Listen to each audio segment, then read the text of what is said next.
ಸದಯ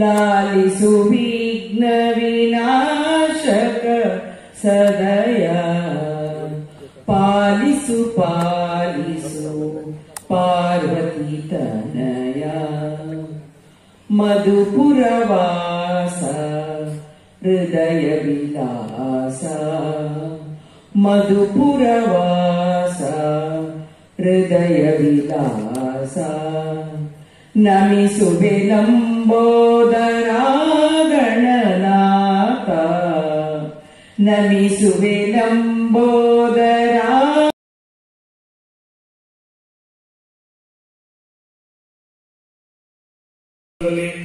ನಡೆಯುತ್ತಿದೆ. ಇವತ್ತು ಕಾಯಕ ಸಂಘದ ಶಿವಸೇನಾ ಹರಳೆಯನವರ ಸಮಾಜದ ಮುಖಂಡರು ಎಲ್ಲರೂ ಆಗಮಿಸಿದ್ದಾರೆ.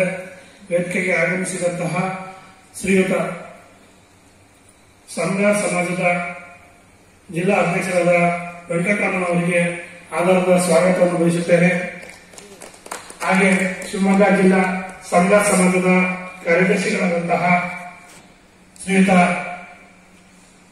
ಕೆ ಅಶೋಕ್ ಕುಮಾರ್ ಅವರಿಗೂ ತುಂಬ ಹೃದಯದ ಸ್ವಾಗತವನ್ನು ಬಯಸುತ್ತೇನೆ. ಹಾಗೂ ಕಾರ್ಯದರ್ಶಿಗಳಾದಂತಹ ಶ್ರೀಯುತ ಗೋವಿಂದ ನಾಯ್ಕ ಅವರಿಗೂ ಆಧಾರದ ಸ್ವಾಗತವನ್ನು ಬಯಸುತ್ತೇನೆ. ಹಾಗೂ ಸಮಾಜದ ಮುಖಂಡರಾದಂತಹ ಕಲ್ಲೇಶ್ ಚಾಂಪೇಟ್ ಅವರಿಗೂ ಆಧಾರದ ಸ್ವಾಗತವನ್ನು ಬಯಸುತ್ತೇನೆ. ಹಾಗೆ ಆಗಮಿಸಿದಂತಹ ಸಮಸ್ತ ಕಾಯಕ ಸಂಘ ಬಂಧುವರಿಗೂ ತುಂಬ ಹೃದಯದ ಸ್ವಾಗತವನ್ನು ಬಯಸುತ್ತೇನೆ.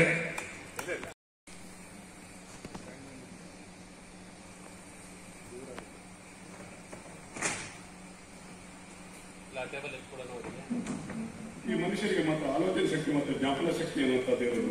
ಬೇರೆ ಯಾವ ಜೀವಜಂತಿಗೂ ಸಹ ಆಲೋಚನೆ ಶಕ್ತಿ ಮತ್ತು ಜ್ಞಾಪನ ಶಕ್ತಿ ಅನ್ನುವಂಥದ್ದು ಇರುವುದಿಲ್ಲ.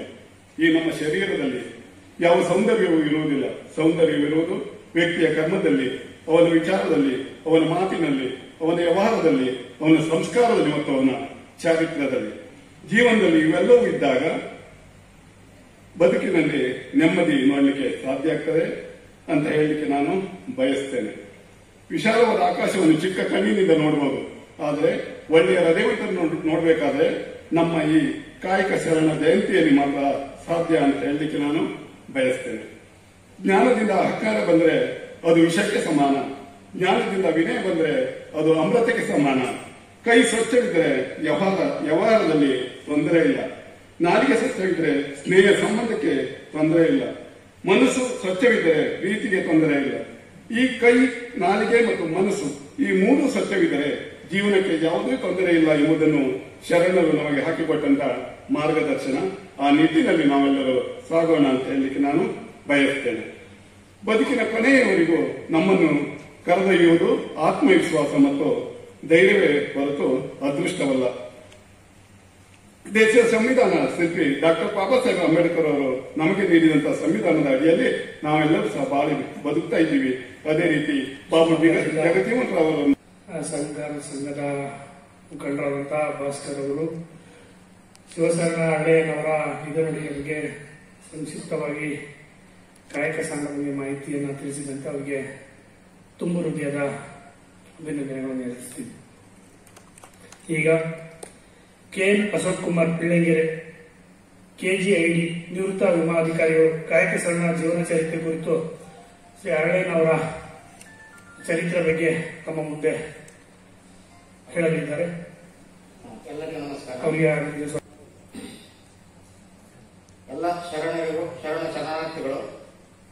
ಈ ದಿನ 10/2/25 ಕಾಯಕ ಶರಣರ ಜಯಂತಿ ಕಾರ್ಯಕ್ರಮವನ್ನು ಶಿವಮೊಗ್ಗ ಜಿಲ್ಲಾಡಳಿತ, ಜಿಲ್ಲಾ ಪಂಚಾಯತ್, ಮಹಾನಗರ ಪಾಲಿಕೆ, ಕನ್ನಡ ಸಂಸ್ಕೃತಿ ಇಲಾಖೆ ಇವರ ಸಹಯೋಗದಲ್ಲಿ ನಮ್ಮ ಎಲ್ಲ ಸಮಾಜಗಳು ಅಂದರೆ ದಲಿತ ಸಮಾಜ ಇರ್ಬೋದು, ಇತರೆ ಇಂದು ಕಾಯಕ ಶರಣರ ಜಯಂತಿ. ಅಂದ್ರೆ ಕಾಯಕ ಶರಣರಲ್ಲಿ 5 ಜನ ಜಯಂತಿಯನ್ನು ನಾವು ಈ ದಿನ ಸಾಂಕೇತಿಕವಾಗಿ ಆಚರಿಸ್ತಾ ಇದ್ದೇವೆ. ಮಾದಾರ ಚೆನ್ನಯ್ಯ, ಸಮಗಾರ ಹರಳಯ್ಯ, ಡೋಹಾರ ಕಕ್ಕಯ್ಯ, ಮಾದಾರ ಧೂಳಯ್ಯ ಮತ್ತು ಉರಿಲಿಗ ಪೆದ್ದಿಗಳು 5 ಜನ ಕಾಯಕ ಶರಣರ ಜಯಂತಿಯನ್ನು ಈ ದಿನ ಹಮ್ಮಿಕೊಂಡಿದ್ದೇವೆ. ಇದರಲ್ಲಿ ಈಗ ಕಾರ್ಯಕ್ರಮ ಇನ್ನೇನು 11 ಗಂಟೆಗೆ ಉದ್ಯುಕ್ತವಾಗಿ ನೆರವೇರಲಿದೆ. ಈ ಸಂದರ್ಭದಲ್ಲಿ ನಾನು, ನನ್ನ ಹೆಸರು ಕೆ. ಎನ್. ಅಶೋಕ್ ಅಂತ, ನಾನು ನಿವೃತ್ತ ಜಿಲ್ಲಾಧಿಕಾರಿ KGD ನಿವೃತ್ತ ಜಿಲ್ಲಾಧಿಕಾರಿ ಆಗಿದ್ದು ನಾವು ನಾಟಕ ಇತರೆ ಕಾರ್ಯಕ್ರಮಗಳಲ್ಲಿ ಭಾಗವಹಿಸ್ತಾ ಇದ್ವಿ. ಈ ದಿನ ಕಾಯಕ ಶರಣರ ಜಯಂತಿ ಬಗ್ಗೆ ನಾವು ಸಮಗಾರ ಸಮಾಜದ ಬಗ್ಗೆ, ಅದರಲ್ಲೂ ಸಮಗಾರ ಹರಳೇನವರ ಜೀವನದ ಕುರಿತು ಒಂದಿಷ್ಟು ವಿಚಾರಗಳನ್ನು ಮಂಡನೆ ಮಾಡಲಿದ್ದೇನೆ. ತಾವೆಲ್ಲರೂ ಆಗಮಿಸಿದ್ದೀರಿ. ಇನ್ನೂ ಹೆಚ್ಚಿನ ಸಂಖ್ಯೆಯಲ್ಲಿ ಶರಣರು ಆಗಮಿಸಿ ಈ ಕಾರ್ಯಕ್ರಮವನ್ನು ಯಶಸ್ವಿಗೊಳಿಸಬೇಕು ಕೋರ್ತಾ ಕಾರ್ಯಕ್ರಮವನ್ನು ಆರಂಭಿಸ್ತಾ ಇದ್ದೇನೆ.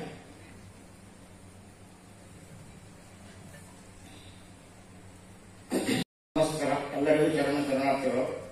ಈ ದಿನ ಶಿವಶರಣರ ಜಯಂತಿಯನ್ನು ಆಚರಿಸ್ತೀವಿ. ಶಿವಶರಣರು ಅಂದ್ರೆ ನಾವು ಮುಖ್ಯವಾಗಿ ಶರಣರು ಬೇರೆ ಅಲ್ಲ, ಶಿವಶರಣರು ಬೇರೆ ಅಲ್ಲ, ಕಾಯಕ ಶರಣರು ಬೇರೆ ಅಲ್ಲ. ಶಿವಶರಣರು ಅಂತ ಹೇಳಿದ್ರೆ ನಾವು ಏನು ಒಂದು ಅದು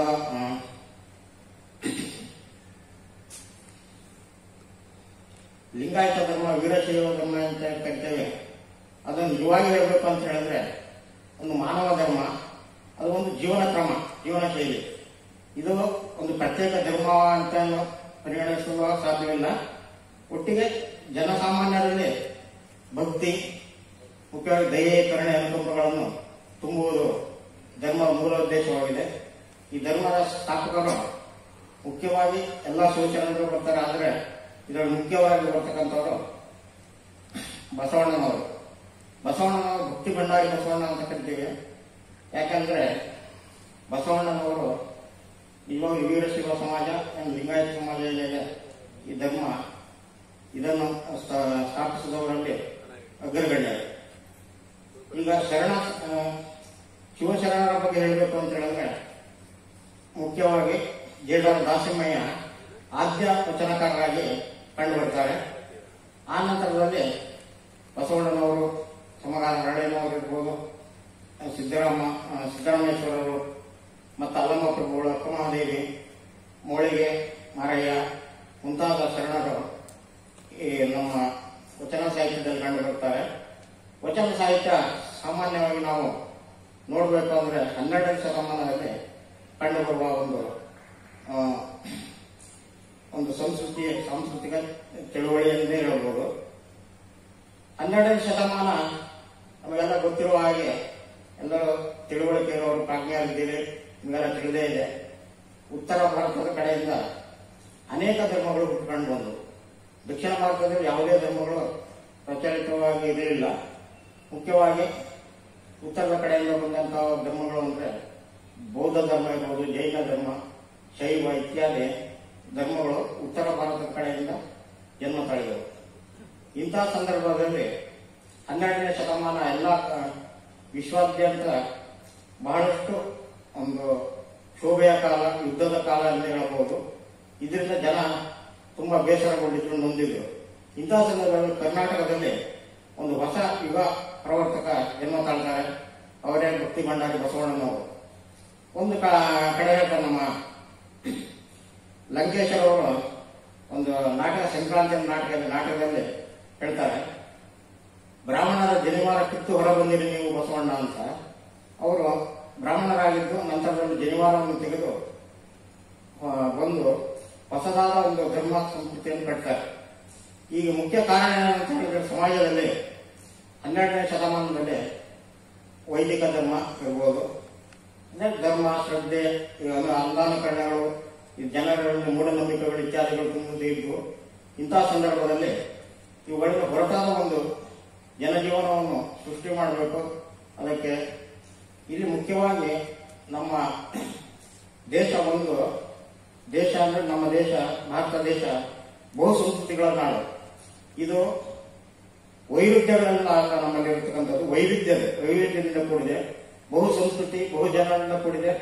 ಅನೇಕ ಜಾತಿಗಳಿರ್ಬೋದು, ಧರ್ಮಗಳಿರ್ಬೋದು, ಮತ, ಧರ್ಮ, ಜಾತಿ, ಲಿಂಗ, ಭೇದ ಅಂತ ಯಾವುದೇ ಇದ್ರೂ ಅದೆಲ್ಲ ಯಾವುದನ್ನು ಪರಿಗಣನೆ ತೆಗೆದುಕೊಳ್ಳೋದ್ರೆ ನಾವೆಲ್ಲರೂ ಭ್ರಾತೃತ್ವ ಭಾವನೆಯಿಂದ ಒಂದಾಗಿ ಸಮಾಜವನ್ನು ಮುನ್ನಡೆಸಬೇಕು ಅಂತಕ್ಕಂಥದ್ದನ್ನ ನಮ್ಮ ಸಂವಿಧಾನವೇ ನಮಗೆ ಪೀಠಿಗೆ ಹಾಕಿಕೊಟ್ಟಿದೆ. ಇದರಲ್ಲಿ ಮುಖ್ಯವಾಗಿ ನಾವು ಬಾಬಾ ಸಾಹೇಬ್ ಅಂಬೇಡ್ಕರ್ ಅವರನ್ನು ಸ್ಮರಣೆ ಮಾಡಬೇಕಾಗಿದೆ, ಬಾಬು ಜಗಜೀವನರಾಮ್ ಮುಂತಾದವರನ್ನೆಲ್ಲ ನಾವು ಸ್ಮರಣೆ ಮಾಡಬೇಕಾಗಿದೆ. ಈಗ ಮೂಲ ನಾವು ಶಿವಶರಣರ ಜಯಂತಿ ಬಗ್ಗೆ ಮಾತಾಡಬೇಕಾದ್ರೆ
ಕನ್ನದೆಲ್ಲ ಕೊಂಡಾಡಿರೋ ಶರಣ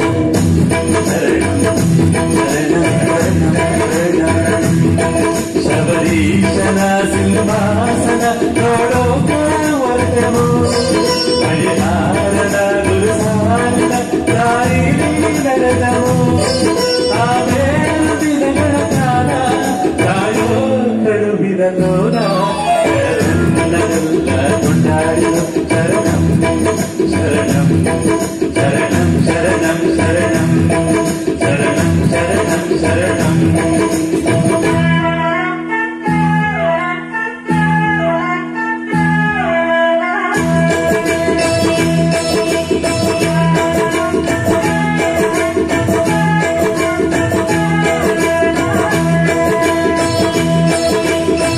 ತಲೆಯ ಮೇಲೆ ಅವನ ಇರುಮುಡಿ ಸಾಲದಂತೆ ಒಂದು ಕೈ ಹಿಡಿ ಹೃದಯದಲ್ಲಿ ಅವನ ಗುಣಗುಡಿ ನಮಿಸುವಾಗ ಮನಸ ಬಿಗಿರಿ ವಾಹನ ಮಹತಿ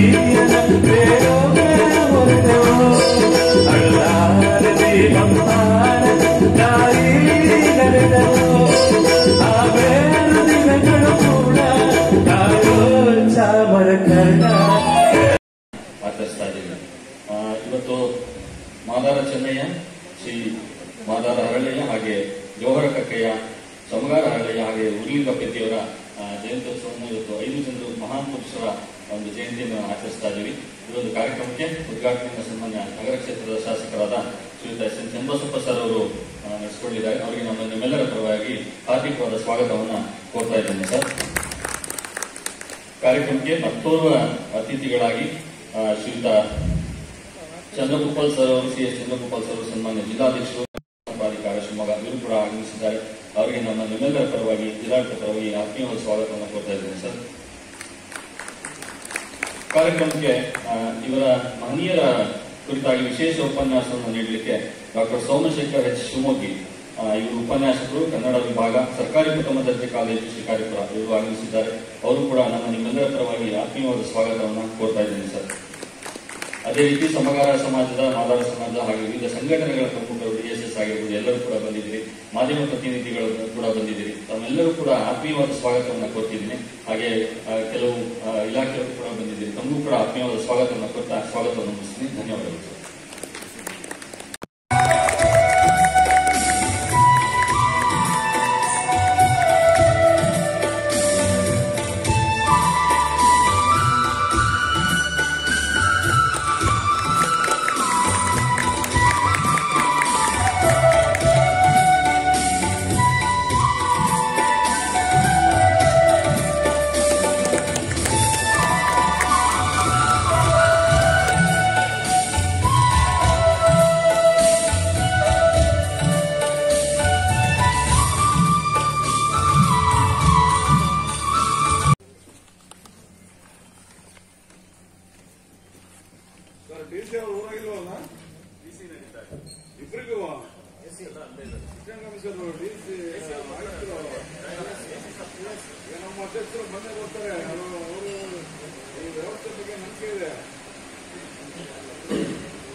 ಕಾಯಕ ಶರಣರ ಜಯಂತಿಯ ಅಂದ್ರೆ ಇದು ನಿತ್ಯ ನಿರಂತರವಾಗಿ ಮಾಡಬೇಕಾದಂತಹ ಕಾರ್ಯ ಆಗೋಗ್ಬಿಟ್ಟಿದೆ. ಕನ್ನಡ ಮತ್ತು ಸಂಸ್ಕೃತಿ ಇಲಾಖೆಗೆ ಸರ್ಕಾರದ ಆದೇಶಗಳನ್ನ ಜಾರಿಗೆ ತರುವಂತ ಕೆಲಸ ಮಾತ್ರ ಮಾಡಲಿಕ್ಕೆ ಪ್ರಾರಂಭ ಮಾಡ್ತಾರೆ.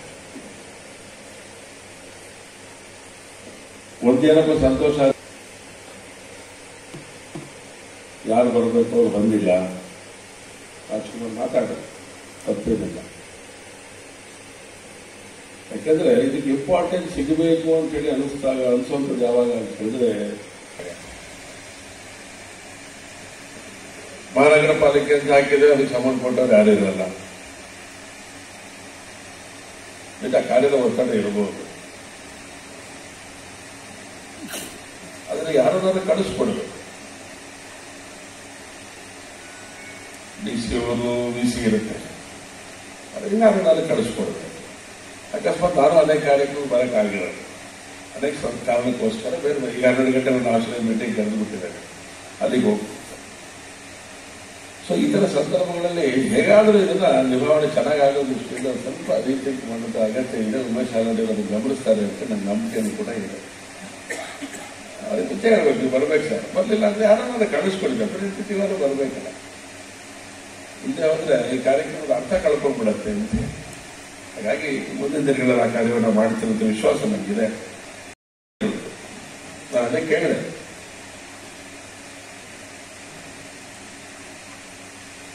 ಐದು ಜನ ಶರಣರ ಕಾಯಕ ಶರಣರ ಕಾರ್ಯಕ್ರಮವನ್ನು ಇವತ್ತು ಆಯೋಜನೆ ಮಾಡಿದ್ದೇವೆ. ಇವತ್ತು ಯಾಕೆ ಮಾಡಿದ್ವಿ ಅಂತ ನನಗೂ ಗೊತ್ತಿಲ್ಲ. ಅಂದ್ರೆ ಇವತ್ತಿನ ದಿನ ಯಾವುದೋ ಒಂದು ಉದ್ದೇಶ ಇರುತ್ತೆ.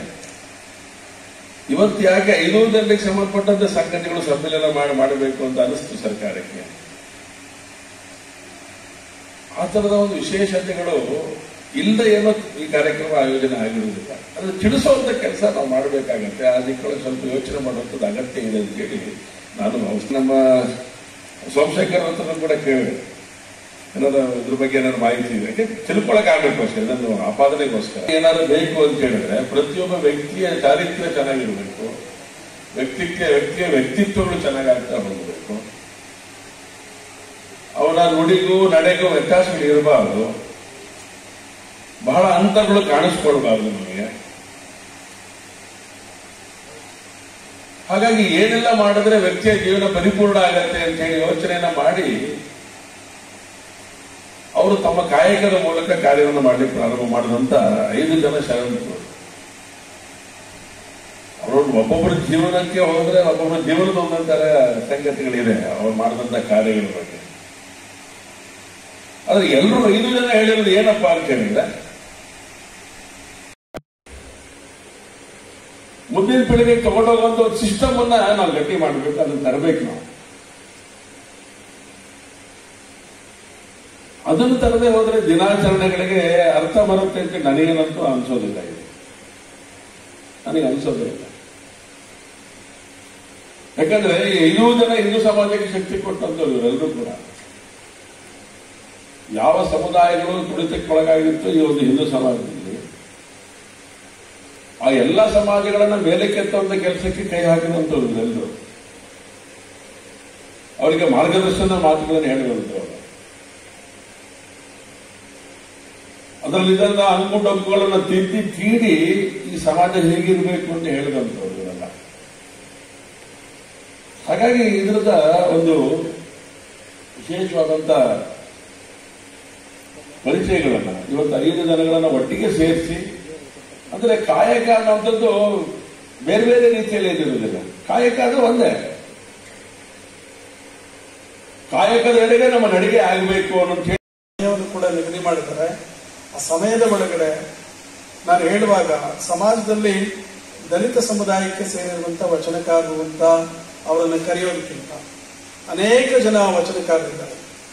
ಕನ್ನಡ ಸಾಹಿತ್ಯ ಚಳವಳಿಯ ಸಂದರ್ಭದಲ್ಲಿ 12ನೇ ಶತಮಾನದಲ್ಲಿ ಸಮಾಜದ ವಿವಿಧ ವರ್ಗಗಳಿಂದ ಬಂದಂಥವರು, ವಿವಿಧ ಕಾಯಕಗಳನ್ನು ಮಾಡ್ತಾ ಇದ್ದಂಥವರು ವಚನಕಾರರು ಈ ಚಳವಳಿಯ ಒಳಗಡೆ ಬಂದಿದ್ದಾರೆ ಅನ್ನುವಂಥದ್ದು ವಿಶೇಷ ಅಂತ ಹೇಳ್ಬಿಟ್ಟು, ಮತ್ತೆ ಬಹಳ ಮುಖ್ಯವಾಗಿ ಇಲ್ಲಿ ಬಹಳ ಮುಖ್ಯವಾಗಿ ಚರ್ಚೆ ಆಗಬೇಕಾಗಿರುವಂಥದ್ದು ಕೇವಲ ನಮಗೆ ಡೋರ ಕಕ್ಕಯ್ಯ ಇರ್ಬೋದು, ಮಾದಾರ ಚೆನ್ನಯ್ಯ ಇರ್ಬೋದು, ಮಾದಾರ ಗುಳೆಯ ಇರ್ಬೋದು, ಹರಳಯ್ಯ ಇರ್ಬೋದು, ಸಮಗಾರ ಹರಳಯ್ಯನವರು ಇರ್ಬೋದು, ಇವರೆಲ್ಲರ ವಚನಗಳನ್ನ ಒಂದು ರೀತಿಯಲ್ಲಿ ಗಮನಿಸಿದ್ರೆ ಅನೇಕ ವಚನಕಾರರು, ಅನೇಕ ಚಳವಳಿಗಾರರು ಇವತ್ತಿನ ಸಂದರ್ಭಕ್ಕೆ ದಲಿತ ಸಂವೇದನೆ ಅಥವಾ ಪುರುಷರ ಸಂವೇದನೆ ಅನ್ನುವಂಥದ್ದು ಈ ವಚನಕಾರರಿಗೆ ಅಷ್ಟಾಗಿ ಹೆಚ್ಚು. ಪುಷ್ಪಾರ್ಚನೆ ಸಲ್ಲಿಸಿದಂತಹ ಸತ್ಯನಾರಾಯಣ ಅವರಿಗೆ ನಮ್ಮ ನಿಮ್ಮೆಲ್ಲರ ಪರವಾಗಿ ಧನ್ಯವಾದಗಳು. ಅವರ ಜಾತಿಯವನು ಅನ್ನುವಂತ ಮಾತುಗಳನ್ನ ಹೇಳ್ತಾರೆ, ಮೃದಂಗ ನುಡಿಸುವಂತವನು ಅಂತ ಹೇಳ್ತಾರೆ. ಬಹಳ ಹತ್ತಿರದ ಬೆಳ್ಳಿಗಾವಿಯ ಒಳಗಡೆ ಆತನ ಆರಂಭದ ಜೀವನ ಚರಿತ್ರೆಯನ್ನು ನೋಡಿದ್ರೆ ಬಹಳ ವಿಚಿತ್ರ ಅನಿಸ್ಬಿಡುತ್ತೆ. ಆತ ಕವಿಯಾಗಿದ್ದು, ಅನುಭವ ಮಂಟಪಕ್ಕೆ ಪೀಠಾಧ್ಯಕ್ಷನಾಗಿದ್ದು, ಆತನ ಆಲೋಚನೆ ಮತ್ತು ಚಿಂತನೆಯ ಕ್ರಮಗಳಿಂದ ಮೇಲಕ್ಕೆ ಹೋಗ್ತಾನೆ. ಅವರ ಜೊತೆಗೆ ಇದ್ದಂಥವರು ಇವರೆಲ್ಲರೂ ಕೂಡ ಶರಣರವರೆಲ್ಲ. ಮಾದಾರ ಚೆನ್ನಯ್ಯ ಇರ್ಬೋದು, ಡೋರ ಕಕ್ಕಯ್ಯ ಇರ್ಬೋದು, ಉರಿಲಿಂಗ ಪೆದ್ದೆ ಎನ್ನುವಂಥವ್ರು ಇರ್ಬೋದು. ಇವರೆಲ್ಲರಿಗೆ ಬಸವಣ್ಣನವರು ಕೆಲ ಜಾತಿಗಳಿಗೆ ಲಿಂಗ ದೀಕ್ಷೆಯನ್ನು ಕೊಡ್ತಾ ಇರಬೇಕಾಗಿತ್ತ. ದೇವಸ್ಥಾನದ ಒಳಗಡೆ ಅಸ್ಪೃಶ್ಯನನ್ನ ಪ್ರವೇಶ ಮಾಡಿಕೊಳ್ಳದೆ ಇದ್ದಂಥ ಸಂದರ್ಭದಲ್ಲಿ ಆವತ್ತು ಅವರೆಲ್ಲರನ್ನೂ ಕೂಡ ದೇವಸ್ಥಾನಕ್ಕೆ ನೀವು ಹೋಗೋದು ಬೇಕಾಗಿಲ್ಲ, ಲಿಂಗವನ್ನ ತಗೊಂಡು ಕೈಯಲ್ಲೇ ಇಟ್ಕೊಂಡು ಪೂಜೆ ಮಾಡಬೇಕು ಅಂತ ಹೇಳ್ತಾ ಇದ್ದಾರೆ. ಆ ಸಂದರ್ಭಕ್ಕೆ ಅಲ್ಲಮ ಪ್ರಭು ಒಂದು ದಿಟ್ಟತನದ ಉತ್ತರವನ್ನು ಬಸವಣ್ಣವರಿಗೆ ಅವರು ಹೇಳ್ತಾರೆ ಅನ್ನುವಂಥದ್ದು ಬಹಳ ವಿಶೇಷ. ಅದು ಶೂನ್ಯ ಸಿಂಹಾಸನ ಅನ್ನುವಂಥ ವಿಚಾರಗಳನ್ನ ಹೇಳ್ಕೊಳ್ಳುವಂಥ ಸಂದರ್ಭದಲ್ಲಿ ಬಂದಿದೆ. ಅದು ಆ ವಿಚಾರಗಳ ಪ್ರಸ್ತಾಪ ಆಗಿದೆ. ಬಸವಣ್ಣನವರಿಗೆ ಸಮಾಜದಲ್ಲಿ ಮತ್ತೊಂದು ಮೌಢ್ಯವನ್ನ ಬಸವಣ್ಣ ಬಿತ್ತುತ್ತಾ ಇದ್ದಾರೆ ಎನ್ನುವಂತ ಮಾತನ್ನ ಹೇಳ್ತಾರೆ. ಅಲ್ಲಮ ಪ್ರಭುಗಳೇ ಹೇಳ್ತಾರೆ. ಸ್ವತಃ ಒಂದ್ ಕಡೆಗೆ ಅವರೇ ಹೇಳ್ತಾರೆ, ನೆಲನಾಳುವನ ಹೆಣನೆಂದೆಡೆ ಒಂದು ಅಡಕೆಗೂ ಕೊಂಬುವರಿಲ್ಲ ನೋಡಿಯ ಅಂತ ಹೇಳ್ತಾರೆ.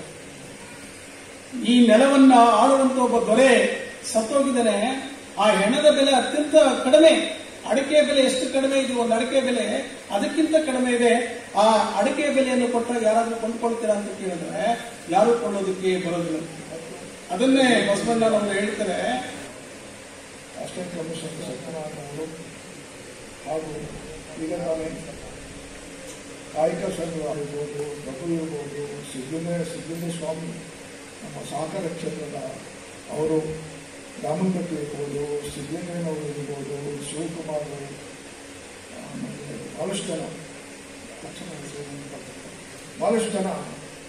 ಬಹಳಷ್ಟು ಮುಖಂಡರು, ನಾವೆಲ್ಲರೂ ಜನನಾಯಕರು. ನಾವು ಮನಸ್ಸು ಮಾಡಿದ್ರೆ ಇವತ್ತು ಈ ಸಭಾಭವನ ಅಲ್ಲ, ಬೇಕಾದ್ರೆ ಇನ್ನೊಂದು ಸಭಾಭವನ ತುಂಬಿಸುವಷ್ಟು ಶಕ್ತಿವಂತರು ತಾವೆಲ್ಲರೂ ಇದ್ದೀರಿ. ಯಾಕೆ ಮನಸ್ಸು ಮಾಡಿಲ್ಲ, ಮನಸ್ಸು ಮುಂದಿನ ದಿನಗಳಲ್ಲಿ ನಾವು ಮಾಡಬೇಕು ಅಂತ ನಾವು ಈ ಸಂದರ್ಭದಲ್ಲಿ ವಿನಂತಿಸಿಕೊಳ್ತಾ ಕಾಯಕ ಸದನ ಹೆಸರಿದಂತೆ ನಮ್ಮ ಉಪನಿಷತ್ತು ದಲಿತ ಕಾಯಕ ಅಲ್ಲ, ದಲಿತ ಕಾಯಕ ಅನ್ನೋದನ್ನು ನಾನು ಯಾವತ್ತೂ ಒಪ್ಪುವುದಿಲ್ಲ. ಯಾಕಂದ್ರೆ ಅವರು ಕಾಯಕರು ಬಹಳಷ್ಟು ಸಮಾಜ ಯಾವುದೇ ಕಾಯಕ ಇರ್ಬೋದು, ಕಾಯಕಕ್ಕೆ ಅದು ಯಾವುದೇ ಜಾತಿ ಧರ್ಮ ಯಾವುದೂ ಇಲ್ಲ. ಅದು ಕಾಯಕ ಅಂದ್ರೆ ಮನಸ್ಪೂರ್ವಕವಾಗಿ ಮಾಡೋಂಥ ಏನು ಕೆಲಸ ಮಾಡ್ತೀವಿ ಆ ಮನಸ್ಪೂರ್ವಕವಾಗಿ ಮಾಡೋಂತಹ ಕೆಲಸವೇ ಕಾಯಕ. ನಮ್ಮ ಜೀವನದ ಅಭಿವೃದ್ಧಿಗಾಗಿ ನಾವೇನು ಕಾಯಕ ಮಾಡ್ತೀವಿ ಆ ಕಾಯಕವೇ ನಮ್ಮ ತೃಪ್ತಿದಾಯಕವಾದಂತಹ ಕೆಲಸ ಆಗುತ್ತಿದೆ. ಅಂತಹ ಕಾಯಕ ಜನರು ಯಾರು ಅಂದ್ರೆ ಬಹಳಷ್ಟು ಜನ. ಇವತ್ತು ದಿವಸ ಮಾದ್ರ ಚೆನ್ನಯ್ಯನವರು, ಮಾದ್ರ ಜೋಳಯ್ಯನವರು, ದೊಹರ ಕಕ್ಕಯ್ಯನವರು, ಸಮಗಾರ ಮತ್ತು ಉರುಲಿಂಗ ಪತಿಯವರು, ಇವತ್ತು ನಾವು 5 ಜನರ ಜಯಂತ್ಯೋತ್ಸವವನ್ನು ಆಚರಣೆ ಮಾಡ್ತಾ ಇದ್ದೀವಿ. ಸರ್ಕಾರ ಇವತ್ತು ಯಾಕೆ ಆಯ್ಕೆ ಮಾಡ್ಕೊಂಡು ಅಂತ 5 ಜನ ಕಾಯಕರ ನಿಷ್ಠೆ, ಅವರು 5 ಜನರು ಸಾರಿದ್ದು ಒಂದೇ, ದುಡಿದು ತಿನ್ನಬೇಕು, ದುಡಿದು ಜೀವನ ಮಾಡಬೇಕು, ಅನ್ಯರ ಪಾಲು ಆಸ್ತಿಗಳಿಗೆ ಆಸೆ ಪಡದೆ ನಮ್ಮತನವನ್ನು ನಾವು ದಿಟ್ಟತನದಿಂದ ನಾವು ಎದುರಿಸಬೇಕು ಎನ್ನುವ ಸಂದೇಶವನ್ನು ಸಾರಿದಂತಹ ಕಾಯಕ 5 ಜನರು. ಸರ್ಕಾರವು 5 ಜನರು ಯಾಕೆ ಮಾಡ್ತು ಅಂತಂದ್ರೆ 5 ಜನ ಕಾಯಕರು ಮಹಾನ್ ಕಾಯಕರು. ಅಂತಹ ಸದನದಲ್ಲಿ ಒಗ್ಗಟ್ಟನ್ನು ಪ್ರದರ್ಶಿಸಬೇಕು. ಒಗ್ಗಟ್ಟನ್ನು ತಾವೆಲ್ಲರೂ ಪ್ರದರ್ಶಿಸುತ್ತೀರಾ. ಎಲ್ಲ ಕಾಯಕ ಏನು ದಲಿತ ಅಂತಲ್ಲ, ಏನು ಕಾಯಕ ವೃತ್ತಿ ಮಾಡ್ತಾ ಇದ್ರು ಆ ಎಲ್ಲ ಜನರು ಒಗ್ಗಟ್ಟಾಗಿ ಈ ಜಯಂತಿಯನ್ನು ಆಚರಣೆ ಮಾಡಬೇಕು ಅನ್ನೋ ದೃಷ್ಟಿಯಿಂದ ಸರ್ಕಾರ 5 ಜನ ಕಾಯಕ ಯೋಗಿಗಳ ಜಯಂತ್ಯೋತ್ಸವವನ್ನು ಆಚರಣೆ ಮಾಡ್ತಾ ಬಂದಿದೆ. ಮನಸ್ಸಿನಿಂದ ಬಹುಶಃ ಇಲ್ಲಿ ಬಹಳಷ್ಟು ಬಂದಿಲ್ಲ, ಅವ್ರಿಗೆಲ್ಲರೂ ಕಾಯಕವೇ ಮುಖ್ಯ. ಯಾಕೆಂದ್ರೆ ಇದು ಕಾಯಕ ಸಂಘ ಜಯಂತ್ಯೋತ್ಸವ. ಇಲ್ಲಿ ಬರುವವರಂತೂ ಕಾಯಕರೇ. ನಮಗೆ ನಮ್ಮ ಹೊಟ್ಟೆ ಜೀವನ ಇದ್ರೆ ಸಾಕು, ಇವತ್ತು ಊಟ ಸಿಕ್ಕಿದ್ರೆ ಸಾಕು, ಇವತ್ತು ನಾವು ಏನು ದುಡಿಮೆ ಮಾಡ್ತೀವಿ ಆ ದುಡಿಮೆ ಇದ್ರೆ ಸಾಕು ಅನ್ನೋ ಭಾವನೆ ಇರುವಂತಹ ಜನರು ಇವತ್ತು ಕಾಯಕದಲ್ಲಿದ್ದಾರೆ. ಅವರೆಲ್ಲರೂ ನಾವು ಇಂದಿನ ಮೂಲಕ ಅವರಿಗೆ ಕಾಯಕ ಸಂದೇಶವನ್ನ ನಾವು ನೀಡಬೇಕಾಗಿದೆ. ನೀವೆಲ್ಲರೂ ಮಹಾನಾಯಕರು ಇದ್ದೀರಿ, ಈ ಸಂದೇಶವನ್ನು ಅವರಿಗೆ ತಿಳಿಸ್ಬೇಕು. ನೀವು ನಿಮ್ಮ ಮನೆ ಇರ್ಬೋದು, ಕುಟುಂಬ ಇರ್ಬೋದು, ಅಥವಾ ನಿಮ್ಮ ಸಂಘ ಸಂಸ್ಥೆ ಇರ್ಬೋದು, ಅಲ್ಲಿ ಈ ಜಯಂತ್ಯೋತ್ಸವಕ್ಕೆ ಹೋಗಿದ್ವಿ, ಇಂಥ ಜಯಂತಿಯವರನ್ನು ಆಚರಣೆ ಮಾಡಬೇಕು ನಾವು ತಿಳಿಸ್ಬೇಕಾಗಿದೆ. ಯಾಕೆಂದ್ರೆ ಮಿತ್ರರೇ ಹಾಗೂ ಪತ್ರಿಕೋದ್ಯಮಿಗಳು ಎಲ್ರಿಗೂ ಮಾದರ ಚೆನ್ನಯ್ಯ, ಮಾದರ ಧೂಳಯ್ಯ, ದೋಹರ ಕಕ್ಕಯ್ಯ, ಸಮಗಾರ ಅರಳಯ್ಯ, ಉರ್ಲಿಂಗ ಪೆದ್ದಿ ಕಾಯಕ ಶರಣರ ಜಯಂತಿಯ ಶುಭಾಶಯಗಳನ್ನು ಈ ಸಂದರ್ಭದಲ್ಲಿ ತಿಳಿಸ್ತೇನೆ. ಮಾನ್ಯ ಸರ್ಕಾರವು ಕೆಲವೊಂದು ಆದರ್ಶ ವ್ಯಕ್ತಿಗಳ ತತ್ವ ಸಿದ್ಧಾಂತಗಳನ್ನು ನಮ್ಮಲ್ಲಿ ಅಳವಡಿಸಿಕೊಳ್ಳುವುದರ ಮೂಲಕ ಸಮಾಜದ ಏಳಿಗೆಗೆ ಕಾರ್ಯೋನ್ಮುಖ ಆಗಬೇಕೆಂದು ಕೆಲವೊಂದು ಜಯಂತಿಗಳನ್ನ ಸರ್ಕಾರವು ಮಾಡೋಕ್ಕೆ ಅವಕಾಶ ಮಾಡಿಕೊಡಿದೆ. ಆ ಪ್ರಕಾರ ಈ ಜಯಂತಿಯನ್ನು ಈ ದಿವಸ ನಾವು ನಡೆಸ್ತಾ ಇದ್ದೇವೆ. ಎಲ್ಲರೂ ಶರಣರ ಆದರ್ಶ ತತ್ವಗಳನ್ನು ಅಳವಡಿಸಿಕೊಳ್ಳುವುದರ ಮೂಲಕ ಜಿಲ್ಲೆಯ, ತಾಲೂಕಿನ ಹಾಗೂ ಗ್ರಾಮದ ಏಳಿಗೆಗೆ ಕಾರ್ಯೋನ್ಮುಖರಾಗೋಣ ಎಂದು ಈ ಸಂದರ್ಭದಲ್ಲಿ ತಿಳಿಸ್ತೇನೆ. ಎಲ್ರಿಗೂ ಕಾಯಕ ಶರಣರ ಜಯಂತಿ ಶುಭಾಶಯಗಳನ್ನು ತಿಳಿಸ್ತೇನೆ. ಹಾಗೂ ರಾಜ್ಕುಮಾರ್ ಅವರು ಯಾಕೋ ಸ್ವಲ್ಪ ಬೇಜಾರಾದಂಗೆ ಕಾಣುತ್ತಾರೆ, ಜನ ಜಾಸ್ತಿ ಸೇರಿಸಿಲ್ಲ ಅಂತಲೋ ಅಥವಾ ಏನೋ ಗೊತ್ತಿಲ್ಲ. ಇನ್ಮುಂದೆ ಜಯಂತಿಗೆ ಸಂಬಂಧಪಟ್ಟಂಗೆ ಆದಷ್ಟು ಜನ ಸೇರಿಸಕ್ಕೆ ಎಲ್ಲರೂ ಪಣ ಕೊಡೋಣ. ವಿಷಯಗಳನ್ನ ಜನಗಳು ತಿಳಿಸುವ ಮೂಲಕ ನೆಕ್ಸ್ಟ್ ಮುಂದಿನ ಸಂದರ್ಭದಲ್ಲಿ ನಮ್ಮ ಚಂದ್ರಗೋಪಾಲ್ ಅವರು ಹೇಳಿದ ಪ್ರಕಾರ ಹೆಚ್ಚಿನ ಜನ ಸೇರಿದ್ರೆ ಒಂಥರ ಜಯಂತಿಗಳಿಗೆ ಅರ್ಥಗರ್ಭಿತವಾಗುತ್ತೆ. ಆ ಪ್ರಕಾರ ಮುಂದಿನ ದಿನಗಳಲ್ಲಿ ಹೆಚ್ಚಿನ ಜನ ಸೇರ್ಸಕ್ಕೆ ಎಲ್ಲರೂ ಪ್ರಯತ್ನ ಪಡೋಣ. ನೀವು ಸಾಧ್ಯವಾದಷ್ಟು ಜನಗಳು ಸೇರಿಸಿದ್ರೆ ಜಯಂತಿಗಳು ಒಂದು ಚೆನ್ನಾಗಿ ನಡೀತವೆ ಅಂತ ನನ್ನ ಅನಿಸಿಕೆ. ಎಲ್ರಿಗೂ ಜಯಂತಿ ಶುಭಾಶಯ.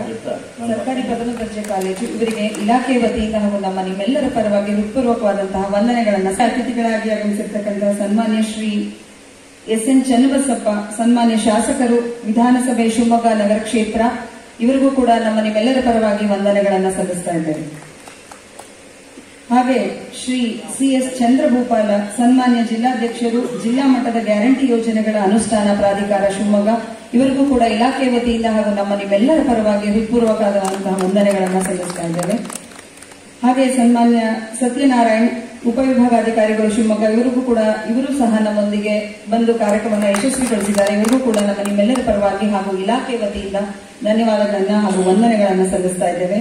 ಹಾಗೆ ಶ್ರೀ ಉಮೇಶ್ ಹೆಚ್, ಸಹಾಯಕ ನಿರ್ದೇಶಕರು, ಕನ್ನಡ ಮತ್ತು ಸಂಸ್ಕೃತಿ ಇಲಾಖೆ ಶಿವಮೊಗ್ಗ, ಇವರಿಗೂ ಕೂಡ ನಮ್ಮ ನಿಮ್ಮೆಲ್ಲರ ಪರವಾಗಿ ಹಾಗೂ ಇಲಾಖೆ ವತಿಯಿಂದ ಧನ್ಯವಾದಗಳನ್ನು ಸಲ್ಲಿಸ್ತಾ ಇದ್ದೇನೆ. ಇಂದಿನ ಕಾಯಕ ಶರಣರ ಜಯಂತಿಗೆ ಆಗಮಿಸಿದಂತಹ ಎಲ್ಲ ಸನ್ಮಾನ್ಯ ನಿಮ್ಮೆಲ್ಲರಿಗೂ ಕೂಡ ಹಾಗೂ ಎಲ್ಲ ಸಂಘಟಕರಿಗೂ ಕೂಡ ಇಲಾಖೆ ವತಿಯಿಂದ ವಂದನೆಗಳನ್ನ ಸಲ್ಲಿಸ್ತಾ ಇದ್ದೇವೆ. ಹಾಗೆ ಮಾಧ್ಯಮ ಮಿತ್ರರಿಗೂ ಹಾಗೂ ಪತ್ರಿಕಾ ಬಳಗದವರಿಗೂ ಕೂಡ ಈ ಸಂದರ್ಭದಲ್ಲಿ ವಂದನೆಗಳನ್ನ ಸಲ್ಲಿಸ್ತಾ ಇದ್ದೇವೆ.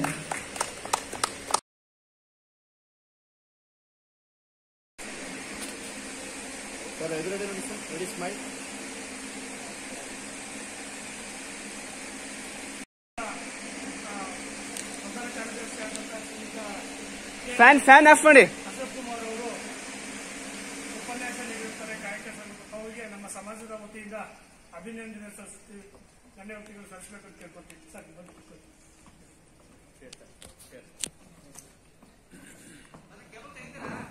ಹಾ ತೆಗ್ದೇರಿ.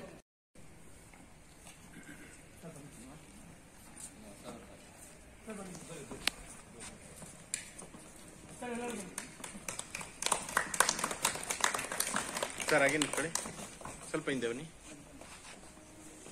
ಸರ್. ರೆಡಿ?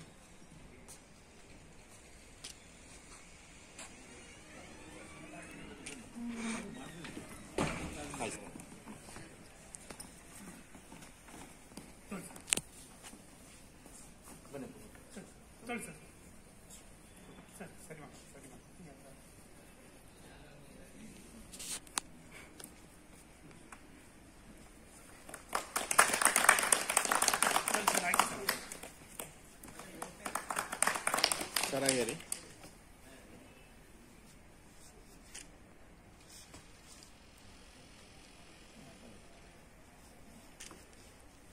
ಹಾಗೆ ಇನ್ನೊಬ್ರು ನಮ್ಮ ಸಮಾಜದ ಮುಖಂಡರಂತ ನವ ಪ್ರತಿಭೆ ದುನಿಯಾ ವಿಜಯ್ ಫಿಲ್ಮ್ಗಳಲ್ಲೆಲ್ಲ ಸುಮಾರು ನಟನೆ ಮಾಡಿದ್ದಾರೆ. ಇವರು ನಮ್ಮ ಸಮಾಜ ವತಿಯಿಂದ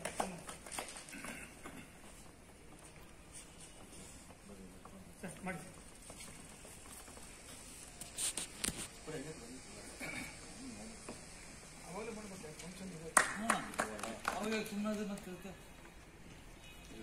ಹಾಂ ಸರ್ ಇಲ್ಲಿ ನೋಡಿ.